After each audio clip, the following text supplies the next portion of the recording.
Bien, pasamos entonces a las razones financieras, los índices financieros. Y lo primero es que vuelvo a advertir, todo esto vamos a ver, no tienen por qué asustarse. La hoja de Excel a la que tienen acceso y cualquier otra herramienta de análisis financiero hace los cálculos solos. Ellos toman todos los números y hacen las divisiones, las sumas, las restas, todo lo que se necesita, extrayendo información del estado de resultados o del balance según lo que estemos analizando para medir la liquidez, el apalancamiento, la rentabilidad y la gestión operativa. Dicho eso, pasemos entonces a entender de qué se trata.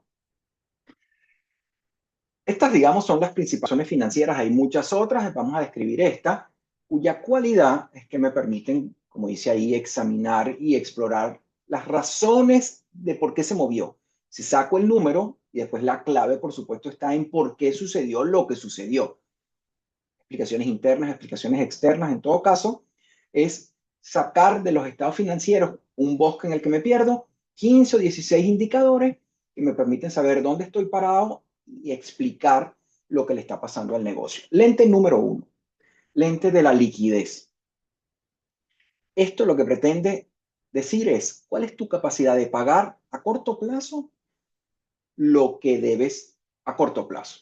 Y evidentemente en los índices de liquidez, cuanto más alto sea este indicador que vamos a sacar, pues mejor, da mejor señal en términos de liquidez. Los dos grandes típicos clásicos indicadores de liquidez, el que se llama el radio corriente o razón circulante, que toma en el activo circulante, que recuerden que es aquello que en menos de un año se va a convertir en efectivo, cuánto eso es capaz de pagar el pasivo circulante, que es todo lo que en menos de un año ya no debo, no tiene por qué estar ahí, lo debo haber pagado. Entonces divido el activo circulante en el balance con el pasivo circulante en el balance. Eso me da el radio corriente o radio circulante. Mientras más grande, mejor. Mayor que uno, idealmente, porque quiero tener siempre lo que eventualmente necesito para pagar. Pero recuérdense que el activo circulante incluye varias partidas, el efectivo, las cuentas por cobrar, los inventarios, algunas de las cuales se puede considerar que no son herramientas para pagar. Digamos, con los inventarios no voy a pagar. Entonces surgen subíndices. Por ejemplo, la prueba ácida es, voy a agarrar el activo circulante, el mismo saldo que agarré antes, pero le resto el inventario, anticipando que con eso no puedo medir mi capacidad de pagar a corto plazo. Y ese nuevo número lo divido entre ese total del pasivo circulante para medir más ácidamente, digamos, cuán buena es mi liquidez para pagar. Y usted podría decir, bueno, pero eso que me dijiste de inventario también funciona con las cuentas por cobrar. Y entonces sí, creé el índice superácido, que es solo el efectivo, cash puro y duro en el banco, en relación con el pasivo circulante, que es lo que tengo que pagar en un año. Eso entonces es la medida de cuán líquido soy. Y repito, cuanto más alto, mejor. Veámoslo con el ejemplo de los mismos estados financieros que hemos visto en esta sección. El año 1, el Excel o la herramienta que usted esté usando le hubiese dicho que la razón circulante es 2.3. 2.3 el año 2, 1.6 el año 3 y 1.2 el año 4. Y que la prueba ácida es 1.2, 1.4, 1.0 y 0.7. Sabiendo que esto mide la capacidad de pago a corto plazo y que cuanto mayor es mejor, un análisis rápido que pueden hacer ustedes es que está bajando, el número está bajando, se está deteriorando. No es buena noticia, la liquidez está empeorando. Entonces, conclusión rápida con una visualización de un par de indicadores de ese mare magnum que son los estados financieros. Nos quitamos estos lentes y nos ponemos otros lentes, los lentes de la deuda. ¿Cuánta deuda, cuánto pasivo tengo? ¿Cuán difícil o fácil va a ser para mí pagar eso que debo? Entonces, el apalancamiento, que es hacer palanca de dinero ajeno, es estos indicadores me permiten medir solvencia, me permiten medir la capacidad de pagar lo que debo al final. Entonces, la solvencia de un negocio es lo sólido y bueno o malo que sea en relación con estos indicadores, entre otras cosas. Por un lado, se miden en el balance. Si yo tomo el balance y veo cuánto es el total del pasivo, lo que debo, en relación con el activo, lo que estoy, lo que tengo de inversión. Entonces, el primer indicador típico, pasivo sobre activo. Proporción, ¿cuánto es uno sobre el otro? ¿Cuánto es la deuda sobre el total de la inversión del negocio? O su primo hermano, que es el pasivo en relación con el patrimonio. Es decir, en el lado derecho, digamos, del ladrillo del negocio, la fuente de financiamiento, cómo es la que debo versus la mía. ¿Cuánto es el pasivo versus el patrimonio? Uno, evidentemente, está vinculado con el otro, porque el activo sabemos que es el pasivo más el patrimonio. Pero son dos maneras distintas de medirlo. Proporción de deuda al activo o proporción de deuda al patrimonio propio. Y otra manera de verlo es no todo el pasivo. Voy a agarrar solo la deuda financiera, es decir, solo aquello que le debo a los bancos y genera intereses. Y solo eso lo voy a comparar contra mi patrimonio. Si son maneras de visualizar la solvencia del negocio, extrayendo información del balance. Y como saben, siempre es muy importante reconocer el benchmarking. En mi sector, ¿cuál es la relación típica de deuda a activo? En mi sector, ¿cuál es la relación típica de pasivo a patrimonio o de deuda financiera a patrimonio? Porque eso irá si usted está bien posicionado o mal posicionado para ser más competitivo en su sector. Entonces, de las razones de deuda, estos son los tres clásicos y cuanto menor sea el número, entonces se supone que es mejor. Cuanto más chiquito sea la deuda, cuanto menos sea el pasivo, mejor para que el negocio no tenga un riesgo financiero adicional. La otra manera de medir el apalancamiento es en el estado de resultados, en ese otro señor que mide la historia del negocio en relación con lo que entra, lo que sale y lo que queda. ¿Qué se mide ahí? Se recuerdan que había un momento donde los ingresos menos los egresos me da la utilidad operativa. Inmediatamente después de la utilidad operativa venía los intereses que pago. La utilidad operativa es el EBIT en inglés, Earnings Before Interest and Taxes.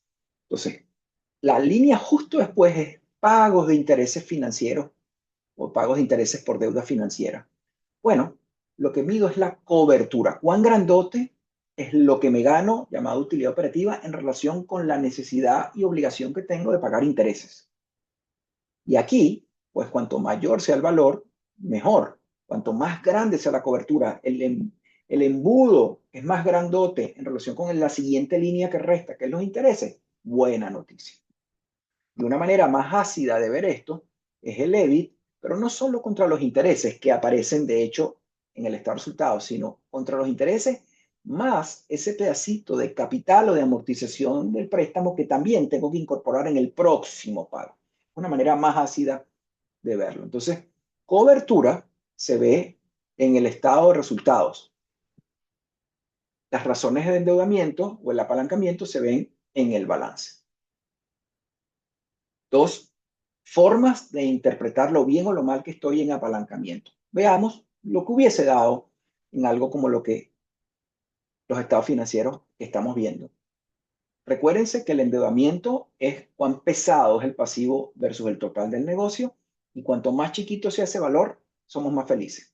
Y si lo mido del lado del estado de resultado, cuanto más grande sea la cobertura, somos más felices. ¿Qué pasó en este ejemplo nuestro? De 0,50 pasó a 0,50, pasó a 0,60, pasó a 0,60. Está creciendo. Estoy tomando más deuda. La deuda financiera, y tienen que ser consistentes las conclusiones, pasó de 0,60 a 0,40, a 1,20, a 0,80. Está creciendo. Solo con ese número, la cosa no está bien. La cosa está empeorando. Y todo dependerá, evidentemente, de cuál es su estrategia. Si usted por estrategia se está endeudando, se está empeorando, pero porque quiero, porque tengo algún otro propósito.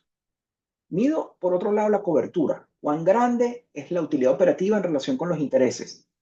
Al principio era 30 veces más grande, después fue 15 veces, después 11 veces, después 10 veces. Se está poniendo más chiquito la cobertura, aunque todavía 10 veces parece grandote, en todo caso está empeorando. Cada vez la cobertura es menor.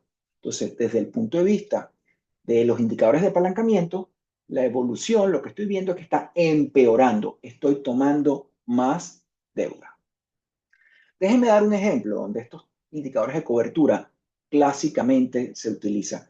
Si alguno de ustedes ha escuchado esto de índices de riesgo soberano o índices de riesgo de títulos de deuda emitidos en los mercados de valores, que es el riesgo AAA, AA, triple B. Bueno, eso al final es una nota, una calificación, una evaluación que entes externos hacen sobre su capacidad de repagar lo que debe que haya emitido en los mercados de capitales internacionales. Triple A significa no hay ningún riesgo. Esta gente te va a repagar, duerme tranquilo. Doble A es, oye, bastante poco que no te pague el riesgo, duerme tranquilo. A es raro que no te pague, duerme tranquilo, pero óyeme, no es tan bueno como el otro. Después, el último escalón de eso que es duerme tranquilo es lo que se llama el investment grade. Y el investment grade se para en triple B. Triple B es, ojo, hay factores externos o elementos internos que probablemente hagan que esta gente no te pague tan bien. Entonces, estos calificaciones de riesgo al final se traducen en que tu costo de pagar la deuda es más alto. Más riesgo, tienes que pagar más para que la gente esté dispuesta a invertir y a prestar. Lo que quiero es darle un simple ejemplo. En los indicadores, en el análisis que hacen las calificadoras de riesgo para dar esa nota de AAA, AA, B, C o lo que sea, donde es, cuidadito, C es, te metes ahí para ganar un rendimiento mayor, pero probablemente te quedes en el camino. Y D es, qué locura, esta gente no te va a pagar, ya está en default. Lo importante que quería decirles es las coberturas. ¿Cuánto tiene que ser la cobertura? Ese índice que hablamos de utilidad operativa o EBIT entre intereses para poder calificar en uno u otro de los rankings. La cobertura tiene que ser para empresas pequeñas más de 12 para poder ser AAA. Para poder ser A, tiene que ser entre 5 y 6. Cuando ya la cobertura es por debajo de 4, ya no eres AAA o calificación A. Eres algún lado B. Entonces, simplemente una referencia de un uso muy específico de la cobertura como uno de los miles de criterios que utilizan para calificar riesgo. Pero vean lo importante que es.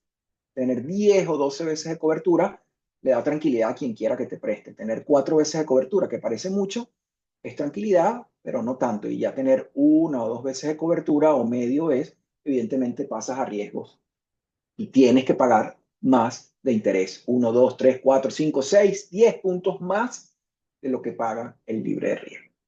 Cierro el capítulo del ejemplo, vamos al tercer lente, el lente de la rentabilidad. ¿Cuán rentable es mi negocio? ¿Cuánto estoy generando de ganancias? Y obviamente cuanto más, mejor para todos, somos más felices. Lo mido en el estado de resultados en primera instancia, margen neto, la utilidad, la última línea en relación con la primera línea de ventas. Utilidad sobre venta, margen. Eso es una medida de cuán rentable es el negocio. En el embudo de lo que entra y lo que sale, lo que queda es un porcentaje mayor, buena noticia. La otra manera de medir la rentabilidad es lo que gano, importantísimo, ¿verdad? Lo que gano, pero en relación con lo que invertí. Y ahí ya, a título personal, como inversionista, como socio, ese es el corazón del asunto. ¿Cuánto me rinde este negocio en el que estoy metido? Porque si no, mi dinero lo pongo en otro lado que me rinda con base en el riesgo lo que yo quiero. Entonces, el ROA es esa utilidad, la utilidad neta, pero en relación con cuánto es el activo del negocio, el asset del negocio. ¿Cuánto rinde esto en relación con la inversión que hay aquí metida? O visto de otro modo, ¿cuánto rinde el ROE? ¿Cuánto rinde? ¿Cuánto generó de utilidad en relación con el equity o el patrimonio? O solo ese ladrillo de lo que es mío del negocio. ¿Cuánto rindió versus lo que yo puse de mi bolsillo, que es patrimonio? ROA es cuánto rindió versus la inversión total que hay en el negocio. Entonces, estos son los indicadores y obviamente cuanto más alto, mejor. El de la izquierda, el margen neto, solo se mide en el estado de resultado. El ROA y el ROE obligan a involucrar lo que me gano en relación con lo invertido en el negocio o de patrimonio. Veamos en el ejemplo que nos corresponde. El margen neto, cuánto genero porcentualmente y cuanto más grande, mejor. Recuerden, este negocio de 2,5 a 2, a 2,8, a 4,5 va subiendo el rendimiento. El ROE, el retorno sobre el equity, 14% anual, 21% anual, 34% anual. Visto solo la rentabilidad, buenísima noticia, está ganando mucho más. Después veremos cuánto aspiraba y después veremos el por qué. Pero solo el indicador de rentabilidad del negocio, buenísima noticia. Últimos lentes que me voy a poner. ¿Cuán bueno o malo soy operando el negocio? mi habilidad de ser eficiente en la administración de los activos del negocio. Y aquí entran en escena todas esas cosas tan importantes que hablamos, que consumen buena parte del tiempo de un gerente y de un emprendedor y de la gente en general de cualquier negocio, grande, chiquito o mediano, que es el capital de trabajo. ¿Cómo está funcionándote el capital de trabajo? ¿Cuán pesado o no es? ¿Cuán importante es en el flujo del negocio? ¿Cuán bien lo estás manejando? La manera más fácil para muchos de nosotros de ver el capital de trabajo es en días. ¿Cuántos días de inventario tengo? ¿Cuántos días de cuentas por cobrar tengo? Porque uno lo ve como intuitivo. Si el barco, no lo sé, del producto que yo vendo pasa cada 3 meses por el puerto de mi ciudad, pues el inventario mínimo que yo voy a tener que tener es 3 meses, porque el barco llega y me deja 3 meses de inventario. ¿Cuántos días de crédito doy? Pues si el sector da 30, 35 días o 40 días, no puedo dar 10, ni tampoco es lógico dar 50. Entonces, ¿cómo están manejando en días los créditos, los inventarios y del lado contrario a mi favor, las cuentas por pagar? El indicador que otra gente usa no es el día, sino de rotación. Es la misma lógica, pero es cuántas veces se mueve eso en el año, cuántas veces rota. Por ejemplo, si yo digo que tengo 30 días de crédito, eso rota 12 veces en el año, porque hay 12 meses, 30 días es un mes, hay 12 meses, la rotación es 12 veces. Si yo tengo inventarios de 90 días, eso rota 4 veces en un año. Hay 3 meses en un año de 12 meses, pues rotó 4 veces. Entonces, la rotación no es más que la manera, cuántas veces da vuelta en el año ese indicador de inventario, de cuentas por cobrar o de cuentas por pagar. En rotación, cuanto mayor rotación, mejor, porque significa que es menos tiempo. En días, cuanto menos días, mejor, porque significa que es menos tiempo. Úselo por días, úselo por rotación. Al final dicen lo mismo, pero sepa de qué se trata. Veamos los indicadores asociados a esto. El famoso ciclo de compresión del efectivo al que le dedicamos un ratico a explicar es la estrella como indicador financiero de la gestión y de la operación. ¿Cuántos días pasan entre que yo hice el primer desembolso y hago el primer cobro? Y incluye entonces considerar el inventario más las cuentas por cobrar menos las cuentas por pagar. Eso en días y su lente en dólares o en monto o en moneda. Y cuanto más chiquito, mejor desde el punto de vista del efectivo, como dijimos entonces. Cuanto menor sea su ciclo de conversión del efectivo, cuanto menos días netos haya, mejor para el negocio, mejor para la capacidad de crecer sin necesidad de fondos externos. Entonces, veamos el ejemplo en estos indicadores. Digamos que yo tengo días de inventario 34, 28, 27, 30. Cuando le saco la fotografía del negocio, los días de inventario están bastante estabilizados alrededor de 30. O sea que este negocio debe tener una política de inventario de 30 días. Sospechoso si es siempre 30, 30, 30, 30. Eso casi que es raro, ¿no? Pero más o menos está alrededor de 30 días. Si mi política es tener 30 días de inventario, belleza, voy bien. En inventario, chévere. En rotación, eso es 12 veces, que es el indicador de arriba. Veamos los créditos. 30, 31 días, 32 días, 31 días. Este negocio pareciera que está dando 30 días de crédito, un mes de crédito. Rotación, 12 veces. Y pareciera que lo tiene bien normalizado. Si él cree que está dando 60 días de crédito, no es verdad. Si él cree que está dando 15 días de crédito, no es verdad. Los indicadores es cuánto es lo que de verdad hay en la calle. Y cuando trabajo, las cuentas por pagar, 26 días, 31, 30, 39. Está creciendo. Estoy cada vez más usando a los proveedores, apalancándome en los proveedores para tener crédito. Y eso como consecuencia me va a permitir que mi ciclo efectivo de 38 baje a 30 y después baje a 22. Y eso, en términos del efectivo y del negocio, es buena noticia. Ciclos de conversiones más chicos, menos efectivo estacionado, parqueado, bloqueado en el negocio, más capacidad de crecer. Esto entonces lo podemos resumir. ¿Qué pasaría si yo veo la foto completa? En vez de ver los estados financieros, veo estos 10, 12, 13 indicadores en una resumen ejecutivo perfecto. Y sería algo como lo siguiente. ¿Cómo me fue en liquidez? Aquí los tengo. La liquidez está de 2 a 1, está empeorando.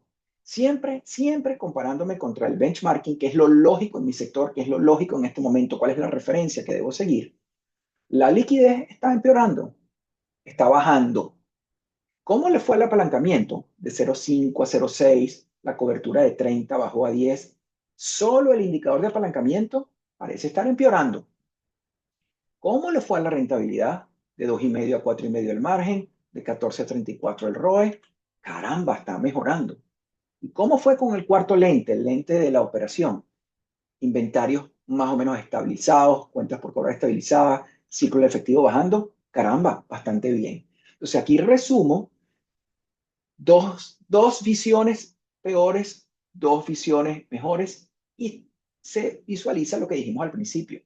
Este señor tiene que ser que estratégicamente está apostando a aumentar la rentabilidad y una manera de aumentar la rentabilidad es aumentando la deuda, porque como dijimos en algunas sesiones anteriores, apalancarme, usar dinero de terceros es una manera de subir el retorno sobre el capital propio. Entonces, quizás su estrategia es me apalanco más para tener más rentabilidad, que es mi objetivo, y el que esté empeorando el apalancamiento no me preocupa porque es parte del diseño. Si la liquidez mejora o empeora, es parte del diseño, es lo que me toca analizar.